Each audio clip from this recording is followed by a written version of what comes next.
मला आश्चर्य वाटतं की अरे हा धूर मी एवढा घ्यायचो, दिवसात 20, 25, 30 सिगरेट ओढायचो आणि मला त्या आवडायच्या. तर one of the biggest things that I've done in life is stop smoking. यामुळे माझं निश्चितपणे आयुष्य वाढलेलं आहे हे मला स्वतःला जाणवतं.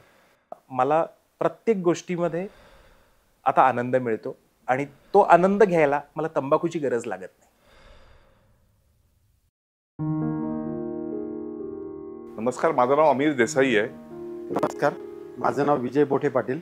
नमस्कार, माझं नाव निहार हसबनीस. कुठच्याही ॲडिक्टचा बेस्ट फ्रेंड आणि वर्स्ट एनिमी त्याचा ब्रेन असतो. सिगरेटपासून फक्त धूर भेटतो, त्या पलीकडे आपल्याला दुसरं काहीच भेटत नाही. जो मी आनंद समजत होतो तो आनंद नव्हताच, तो धुरात विरणारा आनंद होता. तंबाखूचं व्यसन किंवा निकोटीनचं व्यसन हे सोडणं वाटतं तितकं सोपं नक्कीच नाही. सोडण्यासाठी उपाय एकच आहे, ते पूर्णपणे सोडणं. आग आहे इश्क उपमा काय दुसरी द्यायची असं म्हणतात की पेटूनही यात नसती राख होऊ द्यायची. सगळ्या मित्रांनी मैत्रिणींनी एकत्र मिळून ठरवलं की नो फॉर टोबॅको, तर त्याचा खूप जास्त चांगला परिणाम होऊ शकतो. Hate the sin not the sinner. मला आमचे 11वीतले इंग्लिशचे सर आठवतात, सोमण सर होते. ते सांगायचे बकरी व्हा, शेळी व्हा.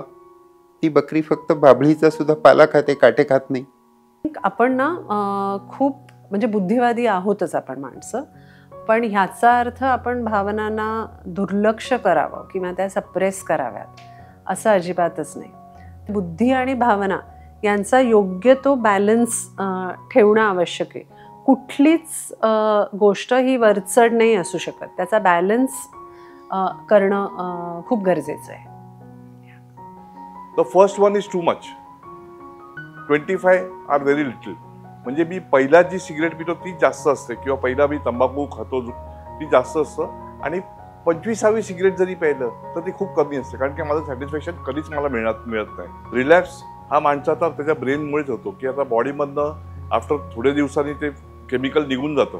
म्हणजे फिजिकल विड्रॉवल त्याला काही नसतात ना, त्याला क्रेविंग असतं, त्याला विचार आयुष्यभर येणार.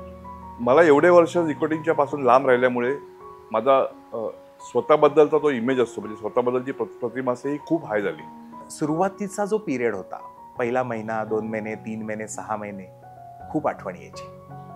मला सारखं वाटायचं की एखादी सिगरेट प्यायली तर काय, आणि त्याला त्याचं ब्रेन सारखं सांगतं अरे ते घे ना, या सगळ्या गोष्टी एकदम इझी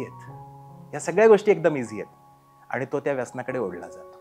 तुम्ही हळूहळू प्रत्येक वेळेला निर्णय घेऊ शकता की ते 3 वर्षाचा मी होतो किंवा मी होते तेव्हाची ती दुःख होती, आणि आत्ता मला त्याच दुःखाला धरून बसायचं कारण नाही आहे, किंवा त्याच दुःखामुळे असुरक्षितता आहे, ती तशीच पुढे नेण्यात अर्थ नाही आहे.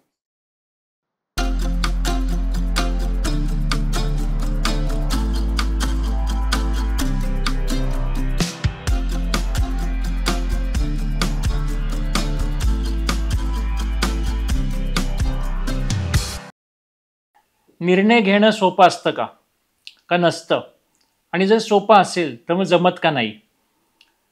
बकरीहून पाला खा, काटे खाऊ नका, पहिली सिगारेट जास्त असते किंवा 25ही कमी असतात, अशा अनेक गोष्टींवरती आत्ता आपण ऐकतोय. आणि आजचा निकोटीन हा जो विषय असतो, त्या निकोटीन या विषयावरती बऱ्याचदा चर्चा जास्त होत नाही. बऱ्याचदा अल्कोहोल किंवा त्यासारख्या इतर व्यसनांवरती चर्चा होते. पण हा निकोटीन हा स्लो पॉइझनिंग सारखा विषय असतो. म्हणजे तो बऱ्याचदा तुमच्या शरीरात कुठून तरी शिरतो, आणि तो हळूहळू कसं तुमच्या सर्व सिस्टीम्स किंवा तुमची आर्थिक बाजू असेल किंवा तुमचा मानसिक भाग असेल, हे कसं पोखरत जाऊ शकतो, हेच आजच्या आपल्या ह्या भागामधून आपण त्याच्यावरची चर्चा करत आहोत. आणि काय दुष्परिणाम होतात त्या निकोटीनमुळे एकंदरीतच. पण दुसरी एक बाजू अशी पण असते की का कुणास ठाऊक याला व्यसन मानलं जातं का निकोटीन हे व्यसन मानलंच जात नाही, असे पण काही बाजू आहे का? अल्कोहोलच्या बाबतीमध्ये गिल्ट फॅक्टर येऊ शकतो, कारण की त्यामुळं त्याची थोडीशी अल्कोहोलिक म्हणून बदनामी झालेली असते, त्याला स्टिग्मा असतो. पान खाऊन थुंकला म्हणून आपण त्याला लगेच समाज मान्यता नाही किंवा त्याला आपल्याजवळ उभं करू देऊ नका. सिगरेट ओढत असलं तर आपण त्याला तुच्छतेने वगैरे पाहत नाही. एक वेळ अल्कोहोलिक माणसाला आपण तुच्छतेने पाहू की त्याचा तोंडाचा वास येतो, तो पिलेला आहे, मला त्याच्यावर थांबायचं नाही. पण तू तंबाखूजन्य पदार्थांना असं काही स्टिग्मा लागू नाही आहे, आणि त्यामुळं त्याच्याबद्दल कुणालाही गिल्ट फॅक्टर येत नाही. लोकांना खूप त्रास होतो तंबाखूचं किंवा तंबाखूजन्य पदार्थांचं व्यसन सोडण्यासाठी, कारण त्याला व्यसनच मानलं जात नाही. घरातलेही लोक त्याला व्यसन म्हणून बघत नाहीत, कारण अल्कोहोल किंवा दारूच्या व्यसनाचा किंवा बाकीच्या ड्रग्सच्या व्यसनांचा जसा त्रास होत असतो कुटुंबाला, बरळणं असेल, मारझोड असेल, शिवीगाळ असेल, नोकरी सोडणं असेल किंवा चुकीचं वागणं असेल, तसं सिगरेटमुळे होत नाही ना. त्यामुळे तंबाखूमुळे पण होत नाही. आणि त्या व्यसनाला कारणंही खूप दिली जातात की आमची तंद्री लागते किंवा सकाळी आम्हाला लागतंच तंबाखू किंवा सिगरेट. व्यसनमुक्ती केंद्रामध्ये कधी येतात, जेव्हा मला अल्कोहोल आहे म्हणजे दारूचं व्यसन आहे किंवा काहीतरी जास्त सिरियस ड्रग्ज काय असतील त्याचं व्यसन आहे, तर त्याच्याबरोबर निकोटीन पण जाऊ देत. तसं तंबाखू मला उत्तेजना देतं, आणि ही उत्तेजनाच अशी असते की ज्याच्यामुळे आपण सगळी कामं छान करतो. आणि त्याच्यामुळे इव्हन नॉर्मल माणसाला सुद्धा असं वाटतं की तंबाखूचं व्यसन म्हणजे व्यसन नाही, ते नॉर्मल आहे एखादं. हा म्हणजे एखादी गोष्ट उलट करण्यासाठी उत्साह जो लागतो तो मला तंबाखूमुळे मिळतो. तंबाखूचं व्यसन करणाऱ्याला त्याचबरोबर इतरांना सुद्धा, आजूबाजूच्या लोकांनाही असं वाटत असतं की हरकत नाही त्याने केलं तर, उलट ते केल्यामुळे तो व्यवस्थित कामं करतो. पॅसिव्ह स्मोकिंग ही कन्सेप्टच लोकांना मान्य नाही आहे. म्हणजे मी एखादं व्यसन करत असताना किंवा मी स्मोकिंगच्या बाबतीत आपण पॅसिव्ह म्हणतो, बाकी व्यसनाच्या बाबतीत तर काही पॅसिव्ह होत नाही, गुटखा किंवा तंबाखू चघळणे या बाबतीत. पण स्मोकिंगच्या बाबतीत जे पॅसिव्ह आहे ते पॅसिव्हला आपण मानतच नाही, त्यामुळे त्याचा विचार कोण करणार सर? आता त्याला व्यसन का म्हणतो आपण? त्याच्यामुळे त्या माणसाचं वैयक्तिक नुकसान होतं, शारीरिक मानसिक नुकसान होतं, किंवा त्याच्या कामामध्ये इतरांशी असलेल्या संबंधांवर परिणाम होतो. म्हणून एरवी आपल्याला अन्न पाण्याचं व्यसन आहे असं म्हणायचं का हो? किंवा आपल्याला कपडे घालायचं व्यसन आहे असं म्हणायचं का हो? कारण ते नसले तर तुमच्यात शारीरिक, मानसिक, सामाजिक असे अनेक नको असलेले परिणाम दिसतात. ॲडिक्शन हे मुळात काय आहे आणि ॲडिक्शनचा नक्की अर्थ काय होतो? आपण कपडे घालतो त्याला व्यसन म्हणायचं का नक्की काय? तर मला वाटतं दोन गोष्टी अशा होतात की पॉझिटिव्ह ॲडिक्शन आणि निगेटिव्ह ॲडिक्शन अशा दोन गोष्टी असाव्यात. आणि आपण समजा रेग्युलर बेसिसवर व्यायाम करतो की सकाळी उठलोय आपल्याला आणि पळायला गेलो नाही तर मी अस्वस्थ होतोय, तर याला पॉझिटिव्ह ॲडिक्शन म्हणता येईल. पण ज्या गोष्टीमुळे आपल्या शरीरावरती, आपल्या सर्व सिस्टीमवरती काहीतरी एक वाईट परिणाम होतोय, हे नक्कीच निगेटिव्ह ॲडिक्शनमध्ये जाऊ शकतं. आणि बऱ्याचदा व्यसन लागतं त्यावेळेला आपल्याला कारण एक काहीतरी त्याच्या मागे असतं की मला खूप स्ट्रेस आहे, मला खूप टेन्शन आहे, मी काहीतरी परीक्षेत फेल झालो, असं झालं, आणि ह्या कारणासाठी मला काहीतरी कशाचा तरी आधार लागतोय. किंवा हे नसेल तर मग दुसरं कारण असतं की दुसऱ्या माणसावरती ब्लेम करणं की ह्या माणसामुळे मला ही सवय लागली का, किंवा दुसऱ्या कुठेतरी पेअर प्रेशरच्या अंडर येऊन मी हे करायला सुरुवात केली का, अशी काही कारणं असू शकतात. तर काय बाबा नक्की मूळ काय असावं या व्यसन लागण्याचं? बुद्धीला माहिती आहे कुठेतरी की ही काहीतरी चुकीची गोष्ट मी करतोय किंवा करतेय, पण हा भावनेच्या आहारीच घेऊन घेतलेला निर्णय आहे मुळात कुठलंही व्यसन करणं. बहुतेक जण व्यसन का लागलं असं विचारलं की मित्रांकडे बोट दाखवतात. मित्रांच्या संगतीने दारू प्यायला लागला, पण त्याबरोबर तुझ्या मनाला काय फायदा झाला पहिला डोस घेतल्यानंतर, हे महत्वाचं आहे. किंवा जेनेटिक, तुमच्या घरात कोणाला कसली व्यसनं होती, हे खूप महत्वाचं आहे. आणि कुठला तरी आयुष्यातला कमी पडलेला भाग हे ते भरून काढत असतं. काही थिअरीज असं सांगतात की भावना सहन होत नाहीशी झाली म्हणून माणूस व्यसन करतो. कुठलंही, अगदी साध्या भाषेत सांगायचं तर कुठलीही भावना सोसत नाही तेव्हा तो करतो. मग ते राग असू दे, दुःख असू दे, भीती असू दे. सर्वांना हे माहिती असतं निकोटीन घातक आहे आणि खूप प्रमोशन्स पण त्याची होतात. प्रत्येक आपण बघतो सिगरेटच्या पाकिटावर लिहिलं असतं की ते घातक आहे.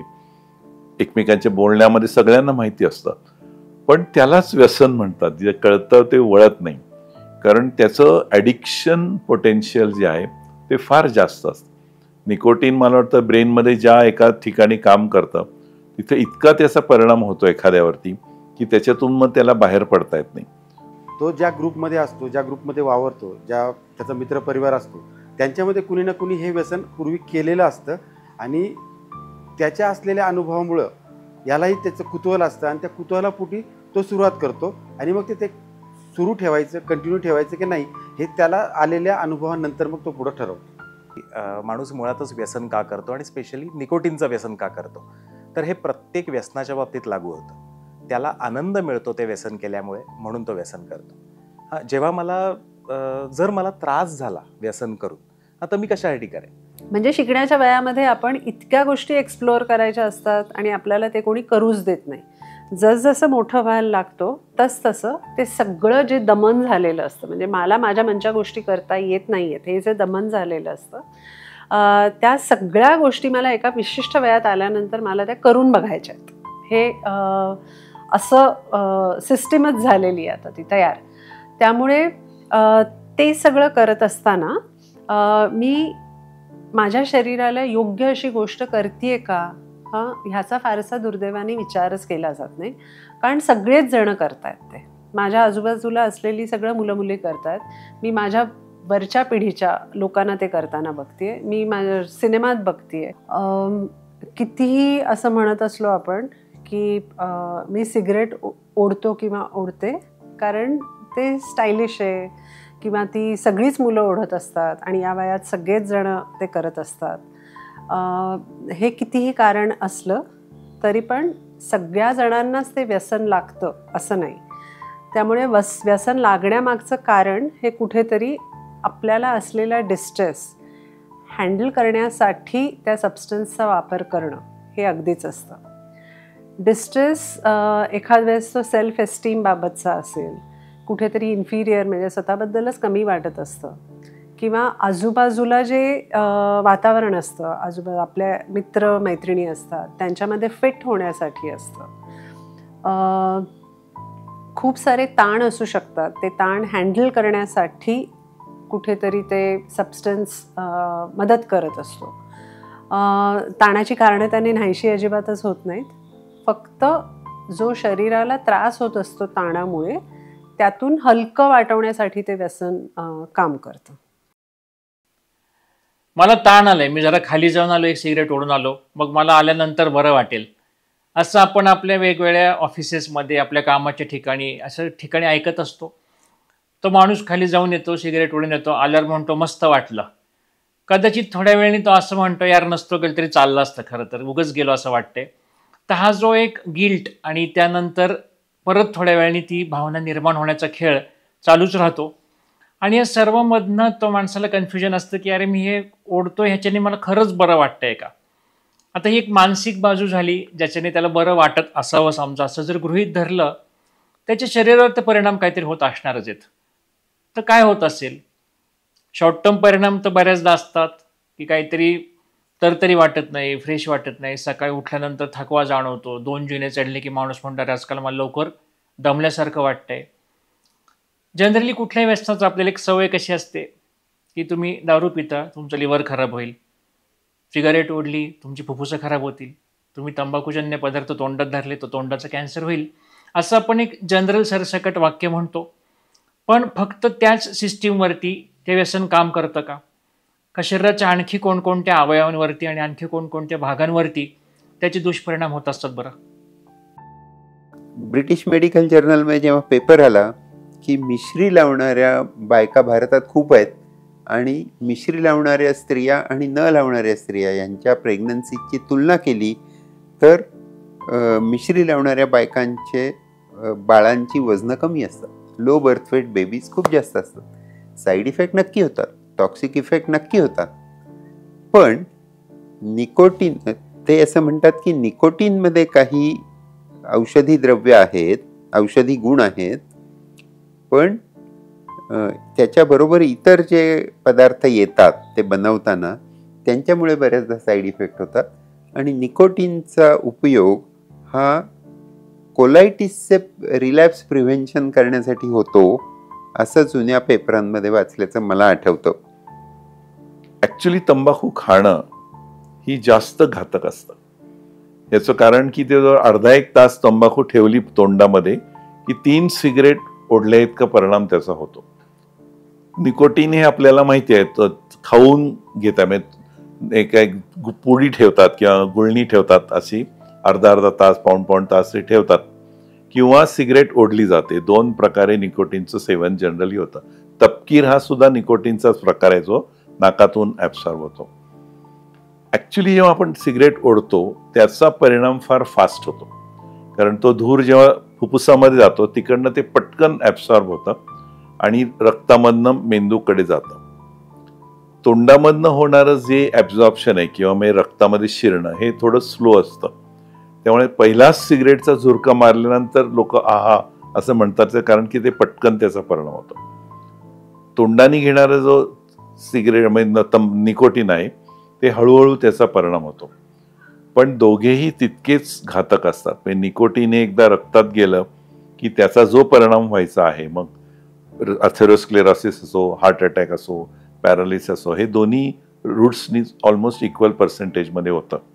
आता काय मिळतो तंबाखूमुळे आनंद? तर तंबाखूमुळे मला तरतरी येते, माझी झोप उडते, मला काम करण्यामध्ये उत्साह जाणवतो, आणि एखाद्या गोष्टीमध्ये एकाग्रता छान लागून राहते. पण त्याचबरोबर काही तोटे पण होतात, की जसं पल्पिटेशन वाढतं, हार्टबीट वाढतं, एकदम दरदरून घाम फुटतो, किंवा ॲबडॉमिनल काही प्रॉब्लेम्स येतात, उलट्या होतात, लूज मोशन्स होतात, की काही ना काहीतरी वेगवेगळ्या प्रकारे शरीर आणि ब्रेन सिम्पटम्स दाखवतं. जसं ह्याच्यामध्ये चिडचिडेपणा, अस्वस्थता, राग येणं किंवा पोट साफ न होणं, प्रचंड एन्झायटी रिलेटेड इश्यूज, ज्याच्यामध्ये रात्री त्याला झोप नीट येत नाही, दिवसा त्याला असं प्रचंड ड्राउझी वाटतं, झोप लागते पण अचानक जागा होतो, काहीतरी भयंकर घडेल असं वाटतं, निरर्थक चिंता, काय होईल उद्या, काय होईल, लक्षच लागत नाही कुठल्या गोष्टीमध्ये. म्हणजे तंबाखू खाणारा माणूस किंवा सिगरेट पिणारा माणूस, कुठल्याही प्रकारे निकोटीनचं व्यसन करणारा माणूस, जर समजा अचानक त्याची तंबाखू बंद झाली आणि त्याला पुस्तक वाचायचं असेल तर तो वाचू शकत नाही, त्याला तिकडे लक्षच लागत नाही, कॉन्सन्ट्रेशन करू शकत नाही. आता हे जे काही विड्रॉल सिम्पटम्स आहेत ते इतके त्याला अस्वस्थ करतात की त्याला क्रेविंग चालू होतं, आणि त्याला त्याचं ब्रेन सारखं सांगतं, अरे ते घे ना, या सगळ्या गोष्टी एकदम इझी आहेत, या सगळ्या गोष्टी एकदम इझी आहेत, आणि तो त्या व्यसनाकडे ओढला जातो. म्हणून ह्या तिन्ही गोष्टी एकमेकांशी लिंक्ड आहेत, की वाढलेला टॉलरन्स हे प्रत्येक व्यसनाच्या बाबतीत आहे. हे अजिबात असं नाही आहे की हे फक्त तंबाखूच्या बाबतीत आहे, पण वाढलेला टॉलरन्स म्हणजे आधी घेत असलेली क्वांटिटी याच्यापेक्षा आत्ता त्याला क्वांटिटी खूप जास्त घ्यायला लागते.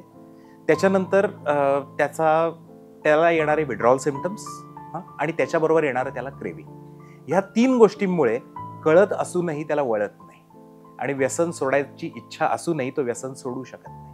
याच्यासाठी योग्य मार्गदर्शन घेऊन योग्य ट्रीटमेंट घेणं गरजेचं असतं. माझी टॉलरन्स लेवल पण वाढलेली असते, आणि हळूहळू असं होतं की it goes in endless process, म्हणजे ते कधी थांबत नाही, चेनमध्ये ते निघून जातं. शरीरावर असा परिणाम होतो की तुम्ही वारंवार हे व्यसन करत राहिले तर तुम्हाला तुमची ॲपिटाईट कमी होते, तुम्हाला ॲसिडिटी होऊ शकते, तुम्हाला वारंवार केल्यामुळे एक प्रकारे थकवासुद्धा येऊ शकतो. आणि तुम्हाला पैशाच्या बाबतीत बोलायचं झालं तर पैशाचं याच्यात फारसं नुकसान होत नाही. त्यामुळे काय की हे व्यसन काय फार कॉस्टली व्यसन नाही आहे इतर व्यसनांसारखं. कोलेस्ट्रॉल हा पदार्थ आपण ऐकलेला असतो की तो तिथे बसतो आणि एखाद्या पाईपला गंज चढावा तसं ती आर्टरी अरुंद अरुंद होत जाते, कारण कोलेस्ट्रॉल बसत जातं. पण कोलेस्ट्रॉल तिथे बसतं का? कारण ह्या निकोटीनच्या सेवनामुळे आतलं लाइनिंग जे आर्टरीचं ते खरखरीत होतं आणि मग त्याच्यावर कोलेस्ट्रॉल बसायला सुरुवात होते. म्हणजे हा अथेरोस्क्लेरोसिस हा आजार मुख्य निकोटीनचं लॉंग टर्म दुष्परिणाम आहे. मग त्याच्यामध्ये हार्ट अटॅक येईल, कोणाला पॅरालिसिस होईल, कोणाला डोळ्याचा त्रास होईल, कोणाला किडनीचा त्रास होईल, हातापायामध्ये गँग्रीन सारखा आजार होईल. तर हा सर्वत्र होणारा आजार आहे सर्व आर्टरीजमध्ये. त्यामुळे हा एक मुख्य निकोटीनचा परिणाम असतो. आणि अर्थात सिगरेट ओढणं यामुळे जो फुफ्फुसावर त्रास होतो तो निकोटीनचा नसतो, तो सिगरेटच्या धुरामुळे होत असतो. तंबाखू हा फार गमतीशीर पदार्थ आहे. तो मला वाटतं पोर्तुगीजांनी आणला भारतामध्ये. आपल्याकडे नाहीतर भांग, गांजा, अफू, भांग आणि अफू ह्या गोष्टी सणाच्या वेळी फक्त वापरायच्या असं होतं. आणि त्याच्या रिक्रिएशनल यूजपासून काही फार अपाय होत नसेल बहुतेकांना. ज्यांना व्हायचा त्यांना होत असणार. ज्याच्यामध्ये व्हल्नरेबिलिटी आहे त्याला एकदा गांजा किंवा भांग घेऊन सुद्धा तो सायकोटिक होऊ शकतो. तसं तंबाखू हा वैशिष्ट्यपूर्ण अशासाठी आहे की त्याची बायफेजिक ॲक्शन असते. मला जेवढं आठवतं त्याप्रमाणे की की त्यांनी उत्तेजित पण व्हायला होतं आणि काही काळानंतर तुम्ही डिप्रेशन पण, मेन नर्वस सिस्टीमचं डिप्रेशन, मानसिक डिप्रेशन नाही, असं पण येत असतं. वेरस सिगरेटमध्ये रुलिंग्समुळे पर्सेंटेज कमी असतं, त्यामुळे सिगरेट ॲक्च्युली निकोटीनचं पर्सेंटेज हे ओढण्यामुळे कमी होतं. पण सिगरेट ओढण्यामुळे अजून एक भाग असतो की धूर जो आत जातो फुफ्फुसामध्ये, त्याच्यामध्ये टार असतं आणि वेगळे वेगळे प्रकारचे बाकीचे खूप पदार्थ असतात की ज्यामुळे फुफ्फुसांवरती परिणाम फार होतो, जो परिणाम तंबाखू खाण्यामुळे होत नाही. मग जो सिगरेट ओढतो तो माणसाला निकोटीनचे दुष्परिणाम व्हायचे ते होतील, पण फुफ्फुसाचा कॅन्सर होणं, ऑब्स्ट्रक्टिव्ह लंग डिसीज म्हणजे जिथे दम्यासारखा आजार होणं, किंवा एम्फिसिमा म्हणजे फुफ्फुसाची फुलून बसतात, ते असे स्पॉन्जी राहत नाहीत, इलॅस्टिक राहत नाहीत आणि मग ऑक्सिजन कमी वगैरे पडायला लागतो. हे सगळे फुफ्फुसाचा कॅन्सर हे सगळे निकोटीन ओढण्यामुळे होतं. जे लोक तोंडात ठेवतात त्यांना निकोटीनचे व्हायचे ते दुष्परिणाम होतातच, पण तोंडामध्ये कॅन्सर होणं, गम्स हिरड्यांचा आजार होणं किंवा अन्ननलिकेचा कॅन्सर होणं, पोटाचा कॅन्सर होणं, या सगळ्या गोष्टी या लोकल तिथल्या त्याचा जो रस असतो त्याच्यामुळे होत असतं. पण दोन्ही तेवढेच घातक असतात. खाण्यामुळे लोकल गोष्टी अजून ॲडिशनल होतात आणि सिगरेट ओढण्यामुळे फुफ्फुसाचे जास्त परिणाम होऊ शकतात. तर असं आहे, कोणकोणत्या सिस्टीमवर परिणाम होतोय, कोणकोणते अवयव आपले त्यातनं बर्बाद होऊ शकतात, कुठले कुठले आजार मागे लागू शकतात, हे ऐकतो आपण. यातनं आपल्याला बऱ्याचदा त्याचा धोका कळतो, पण वळत नाही. तरी आपण ठरवतो की आता आजचा दिवस माझा शेवटचा, उद्या सकाळी 7 वाजल्यापासून माझं सिगारेट स्मोकिंग बंद. दुसऱ्या दिवशीचे सकाळचे 7 वाजतात, 8 वाजतात, 9 वाजतात, आपण आपल्यावरती विजय मिळवला असं आपल्याला वाटायला लागतं. 9:30 वाजतात, 10 वाजतात, कुठेतरी पुन्हा बोटं शिवशिवायला लागतात, टपरी उघडण्याची वाट बघायला लागते आणि मग असं होतं की रोज मी 4 ओढत होतो, आता पहिल्या दिवशी मी 2 ओढतो, दुसऱ्या दिवशी 1 ओढतो आणि तिसऱ्या दिवशी एकदम बंद करून टाकतो.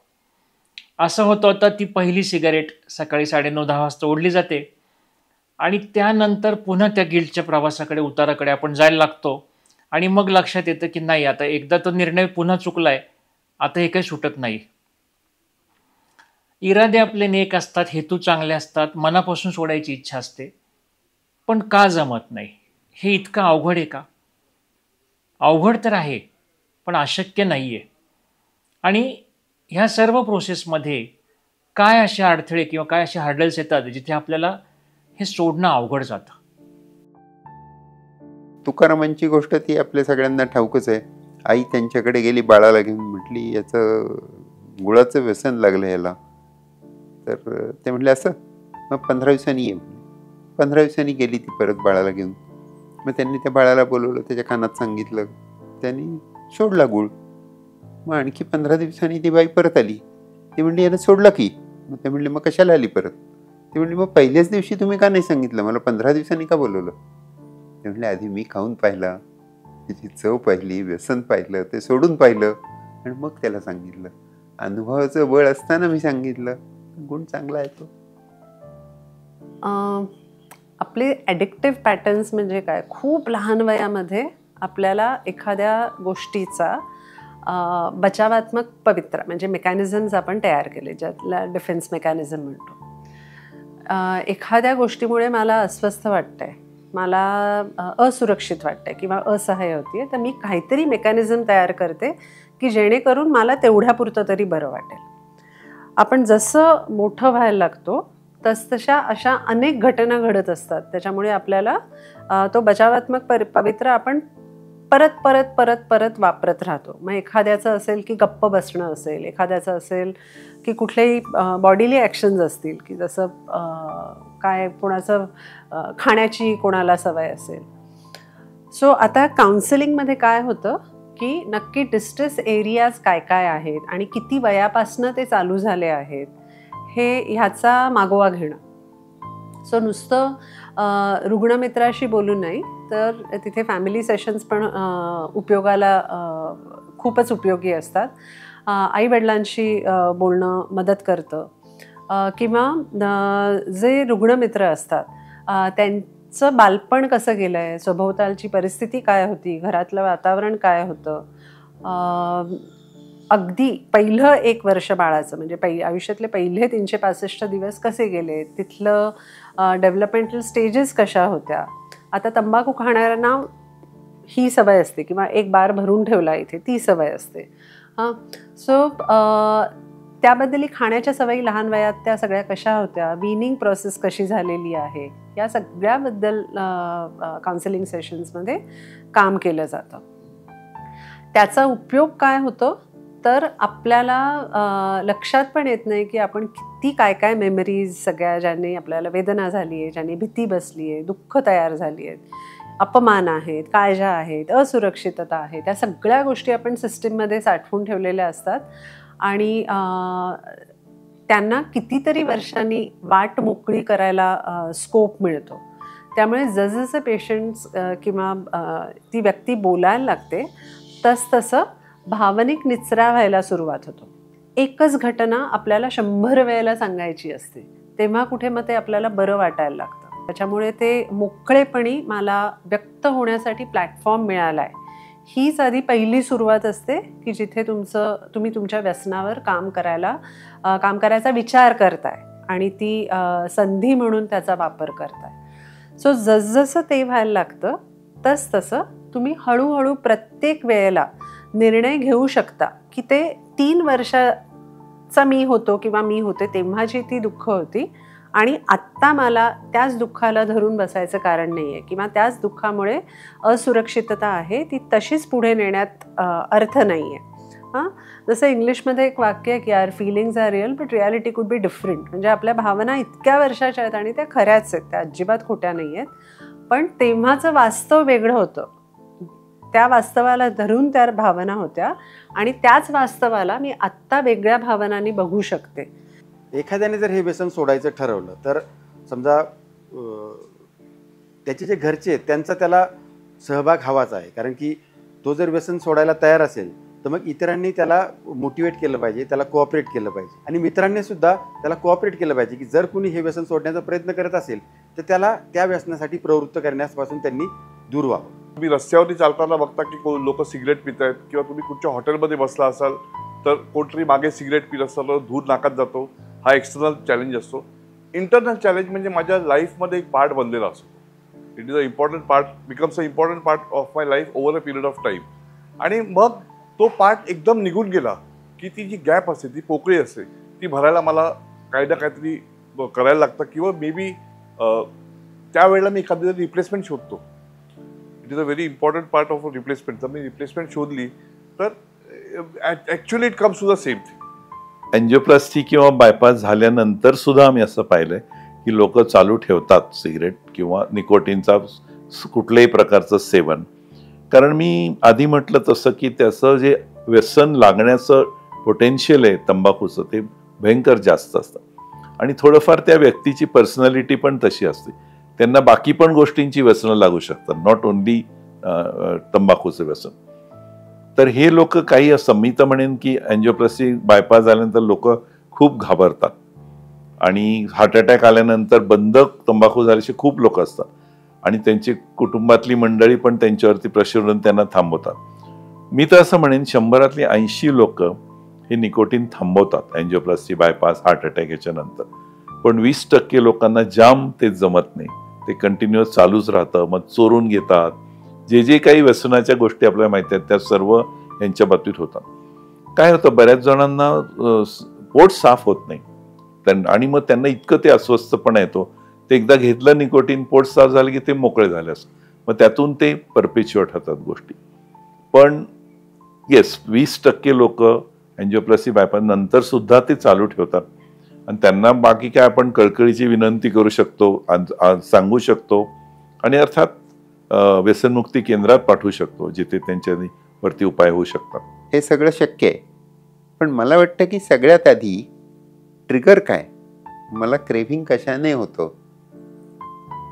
पहिल्या डोसच्या वेळी काय होतं हे जसं झालं तसं नेहमीसाठी काय झालं असता मी तिकडे वळतो आणि ते झाल्यानंतर मला काय छान वाटतं ह्या सगळ्याचा हिशोब, जसं हे सगळं तुम्ही सेटअप लावताना त्यात ग्रामर आहे, तसं त्याचं ग्रामर आहे.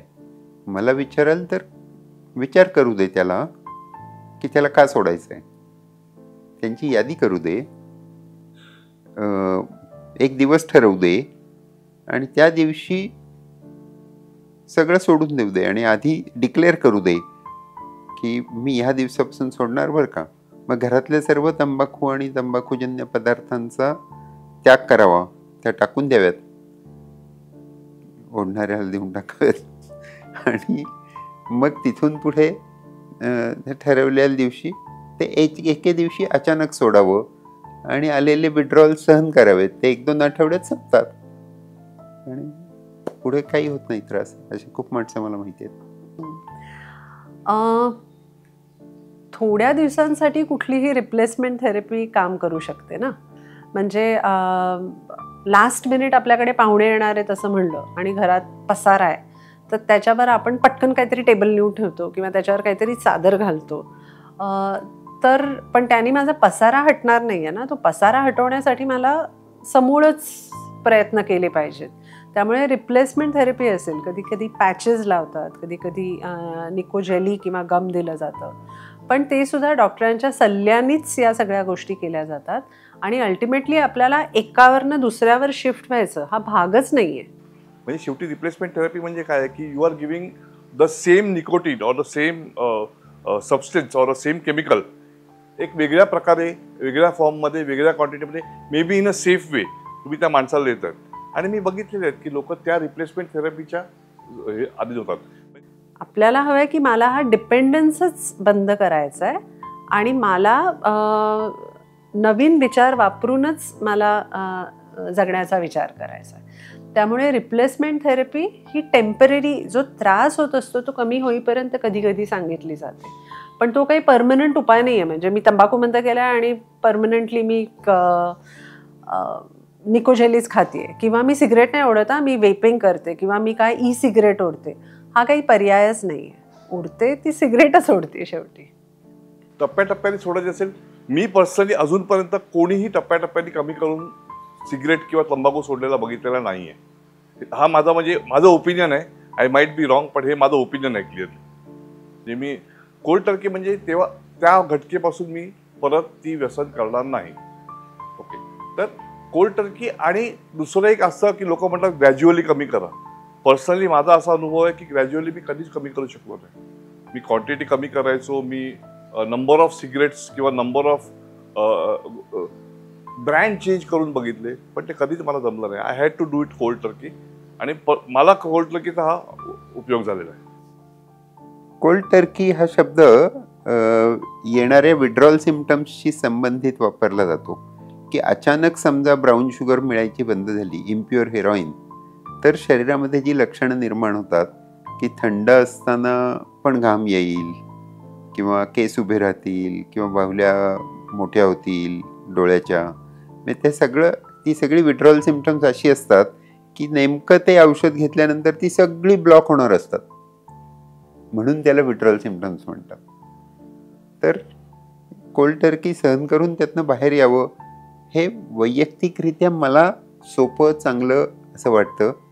आणि माझ्या कार्डिओलॉजिस्टने पण मला तसंच सांगितलं होतं की ते एकदम सोडलेलं चांगलं असतं. तर सोडायचं ठरवलं आता, तर शेवटी हा कोल्ड टर्की हा जो उपाय ऐकला आपण, समजा की एक घाव दोन तुकडे असंच केलं तर कदाचित हा रस्ता जास्त सोयीचा आणि सुखकर होऊ शकतो. एक मला ह्याच्यावरती कुठेतरी मी एक स्टोरी एकदा ऐकली होती की एकदा एका जहाजामध्ये सर्व खलाशी असतात आणि ते मालवाहतुकीचं जहाज असतं आणि त्या सर्वांना ब्रेक टाईममध्ये स्मोकिंगची सवय असते. तर त्यांच्या जवळचं स्टॉक एकदा खूप लिमिटेड असतो आणि ते जहाज एका वादळामध्ये अडकतं आणि त्यांना असं हळूहळू कळायला लागतं की आता आपल्याकडे काही दिवसांनी सिगरेट शिल्लक राहणार नाही आहेत, तर काय करायचं. आणि एक दिवशी तो दिवस खराच येतो आणि तो सगळा स्टॉक संपतो. मग ते त्या जहाजावरच्या ज्या दोऱ्या असतात काथ्याच्या किंवा आपल्या ज्या, त्या पेटवतात आणि त्याचं तोंडामध्ये झुरके घेऊन एक खोटा त्याच्यापासून सिगारेट ओढल्याचा आनंद मिळवायचा प्रयत्न करायला लागतात. त्या जहाजावरती त्यांच्यातला एक जण जो मुख्य कॅप्टन बसलेला असतो, तो जेव्हा हे सगळं पाहतो तेव्हा त्याच्याकडच्या स्टॉकमधलं एक शेवटचं थोटूक शिल्लक असतं आणि तो त्या दिवशी ते तसंच ॲस्ट्रेमध्ये अर्धवट विझवतो आणि ठरवतो की इतका हतबल होण्याची जर माझ्यावर अवस्था येणार असेल, अशी वेळ जर माझ्यावर येणार असेल, तरी व्यसन काय कामाचं. आणि तो राहिलेला थोटूक तो ते खिशात ठेवतो आणि आयुष्यभर पुढे घरी गेल्यानंतर आपल्या घरातल्या टिपॉयवरच्या ॲस्ट्रेमध्ये ती आठवण म्हणून तो थोटूक ते ठेवतो. आणि जेव्हा कधी त्याला तलब येत असेल, जेव्हा कधी त्याला इच्छा होत असेल की आपल्याला सिगरेट ओढायची, तेव्हा फक्त तो त्या ॲस्ट्रेकडे बघून त्याला तो सर्व आपलं पूर्व आयुष्य आठवत असतं. तर ही गोष्ट ऐकलेली आहे, पण मुद्दा हा सगळ्यात महत्त्वाचा आहे की सोडणं शक्य असतं, तुमच्यासाठी ती वेळ यायला लागते आणि वेळ आल्यानंतर त्या निर्णयाला धरून राहणं हे सर्वात महत्त्वाचं असतं. कोणासाठी हा प्रवास सोपा असेल, कोणासाठी हा प्रवास फार अवघड असेल, पण प्रत्येकाकडे स्वतःचा म्हणून एक अनुभव असतो आणि प्रत्येकाने ह्या अनुभवातनं आपल्याला काही शिकता येतंय का, की ह्या माणसाचा हा प्रवास ऐकून आपणही ह्याच्यातनं मोटिवेशन घेऊ शकतो का, असंच ठरवावं आणि त्या माणसाकडनं आपल्याला काहीतरी नक्कीच शिकण्यासारखं मिळेल. साधारण आता 14 वर्ष होत आलीत मी ते व्यसन केलं नाही. मी व्यसन सोडायचे खूप प्रयत्न केले. म्हणजे तंबाखूचं व्यसन सोडायचे तर मी जवळजवळ 15 वर्ष प्रयत्न करत होतो. मला कळत होतं की हे व्यसन बरोबर नाही आहे आणि मला ते सोडायला पाहिजे, पण मला ते जमत नव्हतं. पण एक तो क्षण मिळाला, मुक्तांगणमध्ये मला तो क्षण मिळाला. मला आठवते 29 जुलै 2011 या दिवशी मी तिकडे ॲडमिट झालो आणि त्या दिवशीपासून मी व्यसनमुक्त आहे. त्या दिवशीपासून मी तंबाखूचं, सिगरेटचं, गुटख्याचं कुठलंच व्यसन केलं नाही. आता आठवण येते का, हा जर समजा प्रश्न असेल तर आता अजिबात आठवण येत नाही. क्रेविंग येते का, अजिबात क्रेविंग येत नाही. पण सुरुवातीचा जो पिरियड होता, पहिला महिना, 2 महिने, 3 महिने, 6 महिने, खूप आठवण यायची. मला सारखं वाटायचं की एखादी सिगरेट प्यायली तर काय. म्हणजे मी दिवसभर काही करणार नाही, पण एखादी सिगरेट ओढतो किंवा फक्त सकाळीच सिगरेट ओढतो किंवा एकदाच कधीतरी गाडी चालवताना गुटखा खातो, असे मनात बऱ्याच वेळेस प्रश्न यायचे. त्यालाच आपण क्रेविंग म्हणतो. पण हे क्रेविंग मॅनेज झालं आणि आता एकदा ते 5-6 महिने गेले आणि आता अजिबात क्रेविंग येत नाही. उलट जर समजा एखादा माणूस बाजूला सिगरेट ओढत असेल तर मला त्याचा त्रास होतो. मला आश्चर्य वाटतं की अरे हा धूर मी एवढा घ्यायचो, दिवसात 20, 25, 30 सिगरेट ओढायचो आणि मला त्या आवडायच्या, पण त्या धुराचा मला खरंच त्रास होतो. आणि हे बरेच वर्ष केले मी. आणि जेव्हा मग मला थोडंसं बकल कॅव्हिटीला डिस्कलरेशन जाणवलं, तर मग त्यावेळेस मग मी ठरवलं की आपल्याला आता थांबायला हवं, नाहीतर मग याचं पर्यवसन कॅन्सरमध्ये होऊ शकतं. तर त्याच्यातून धडा घेऊन मग मी हे थांबायचं ठरवलं. आणि 2015ला मी या व्यसनापासून दूर झालो. ते आजतागायत मी या व्यसनापासून दूर आहे. गेले 10 वर्ष मी हे व्यसन बंद ठेवलेलं आहे. म्हणजे तुम्हाला पण बरेच वर्ष झाले सिगरेट सोडून. मला अजून विचार येतात, मला क्रेविंग येत नाही, माझे हात बीत कापत नाहीत की मला अनइझीनेस येत नाही किंवा मला अँझायटी आता येत नाही, पण मला विचार येतात कोणतरी सिगरेट पिते, अरे आपण एक अर्धी सिगरेट पिऊन बघूया. तर that is a first step of relapse. म्हणजे मी मनामध्ये मी जर फॅन्टसाइज करायला लागलो की ती एक सिगरेट प्यायला तर मला किती बरं वाटेल किंवा तंबाखू खाल्ला तर मला किती बरं वाटेल, तर that is the first part of relapse. म्हणजे सायकोलॉजिकली मी स्लिप झालेलो आहे आणि मग त्याच्या पुढे द ॲक्च्युअल ॲक्शन हॅपन्स. सोडता येतं, सोडायला जमू शकते, हे तर आता लक्षात आलं आपल्याला. हा रस्ता अवघड असला तरी अशक्य नाही आहे हे नक्कीच. जेव्हा आपण स्वतः असा निर्णय घेतो आणि स्वतः सोडतो, तेव्हा आपण आपला एखादा मित्र असतो त्याला सल्ला देण्यासाठी जेव्हा सांगतो की अरे जमू शकतं हे, पण तो मित्र पुन्हा 2 दिवसांनी त्याच मार्गाने जातो, तेव्हा कदाचित आपली चिडचिड होती, आपल्याला असं वाटतं की ह्याचं काही सुटणं अवघड आहे. जेव्हा व्यक्तिगत आयुष्यामध्ये आपल्याला 1-to-1 बेसिसवरती जेव्हा आपण एखाद्याशी बोलतो तेव्हा हा अनुभव वेगळा असतो. पण जेव्हा तुम्ही स्वतः ह्या रस्त्यापासून लांब झालेला आहात आणि आता एका वेगळ्या पद्धतीने ह्या गोष्टीला एक आपलं काम म्हणून त्याच्याकडे पाहत आहात आणि एक समुपदेशक म्हणून काम करत असताना जेव्हा तुम्हाला 1-to-1च्या ऐवजी एका वेळी 10, 20, 30 लोकांच्या समुदायापुढे हे बोलायला लागतं आणि जेव्हा तुम्हाला त्यांच्याकडूनही अशा अपेक्षा असतात की जसं मी ते करून दाखवलं तसं तुम्ही हे करून दाखवा, त्यावेळेला खरी आपली काय अवस्था होत असेल बरं? काउन्सिलर म्हणून काम करताना ह्याचे प्लस पॉईंट असे सांगता येतात की मी माझ्या अनुभवाने मोटिवेट करू शकतो माणसाला, समोरच्या माणसाला, की बाबा बघ मी हे करायचो एकेकाळी, मी दिवसाला 20-25 सिगरेट प्यायचो, आज मी एवढे वर्ष पित नाही आहे, बिलकुल सिगरेट पित नाही, इट इज पॉसिबल. हा पॉझिटिव्ह पॉईंट होतो. काउन्सिलर म्हणून काम करताना ह्या पार्श्वभूमीचा थोडासा फायदा होतो, थोडासा नुकसानही होतं. फायदा हा होतो की मला कळतं की ज्यावेळेस पेशंट माझ्यापाशी येतो आणि म्हणतो की मला हा त्रास होतोय, मी समजू शकतो की त्याला त्रास नक्की काय होतोय. पण त्याचबरोबर माझं एका झटक्यात सुटलं. तर माझी अपेक्षा असते अशी कुठेतरी की अरे त्याने पण सोडावं. निगेटिव्ह पॉईंट म्हणायचं तर माझी एक्सपेक्टेशन असतं की मी आता एवढ्या वर्षानंतर मला वाटतं की हे सोपं आहे, जास्त कठीण नाही. तर मला वाटतं ते हा का सोडत नाही, ह्याला का सुटत नाही, आणि ह्याची पुढे कंडिशन खराबच होणार आहे, की म्हणजे त्याची वाट लागेल. तर त्यांनी आत्ताच सोडलं पाहिजे असं मला वाटतं. एक कंपॅरिझन होतं.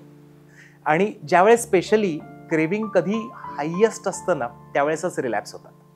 म्हणजे जर समजा तंबाखू त्याने सोडलेली आहे, सिगरेट त्याने सोडलेली आहे, एखादा पेशंट माझ्यापाशी आलाय, 10 दिवस झालेत, 15 दिवस झालेत, 1 महिना होत आलाय, आणि आता मला कळतंय की दिस इज पीक, आता ह्याच्यानंतर ग्राफ उतरत जाणार आहे, त्याचं क्रेविंग कमी होत जाणार आहे, आणि त्याच वेळेस त्याचा रिलॅप्स होतो.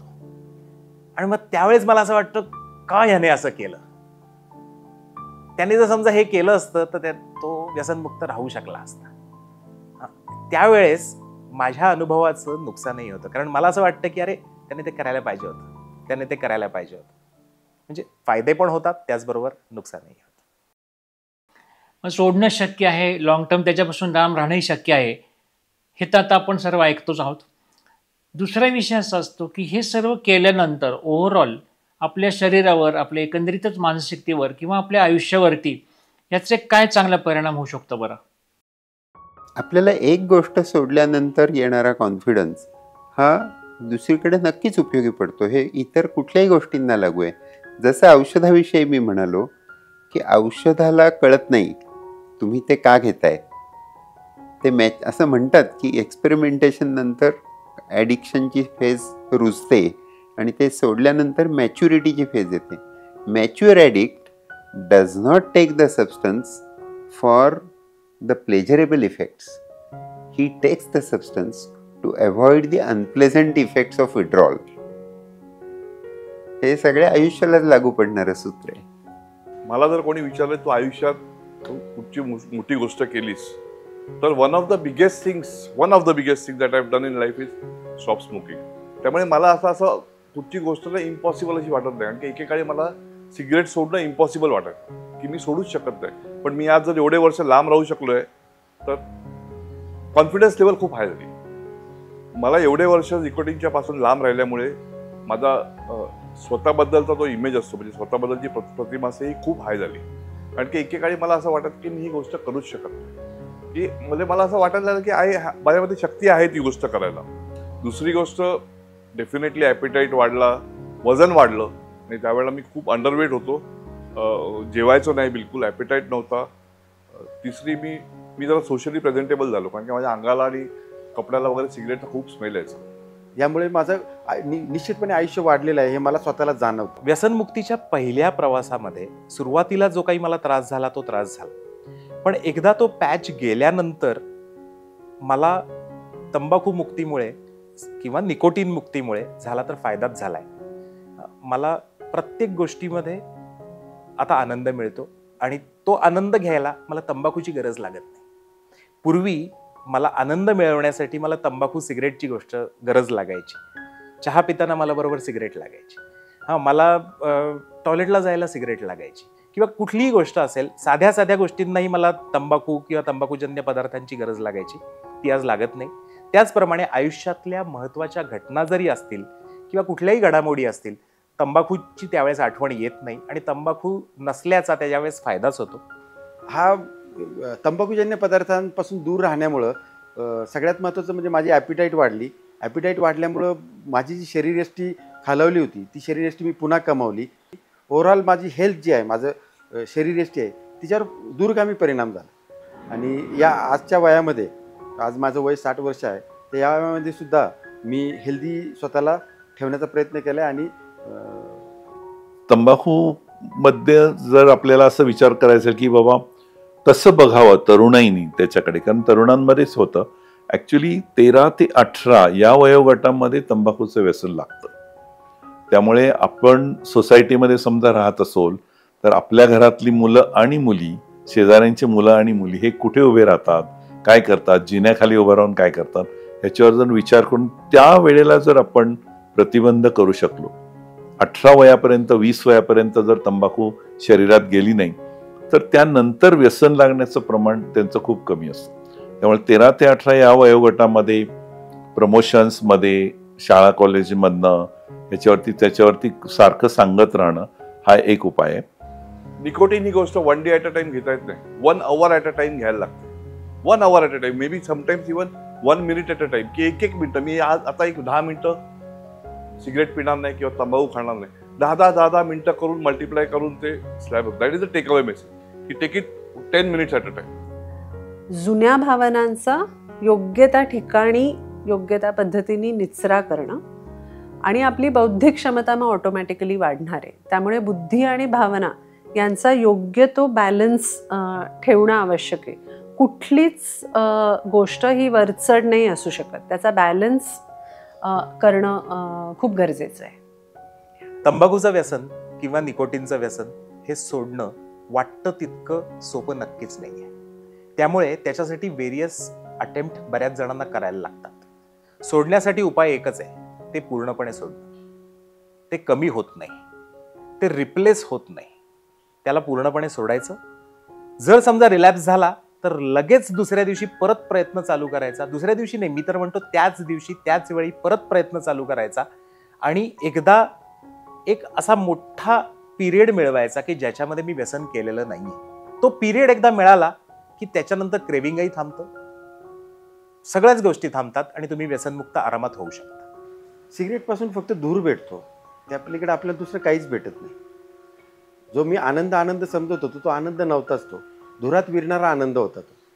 आग आहे इश्क उपमा काय दुसरी द्यायची असं म्हणतात की पेटूनही यात नसती राख होऊ द्यायची. म्हणजे तसंच तंबाखूच आहे की तुम्ही सहज कॅज्युअल म्हणून घेता, एक आनंद म्हणून घेता आणि त्याच्यातनं मग तुम्ही जळून राख होऊ शकता.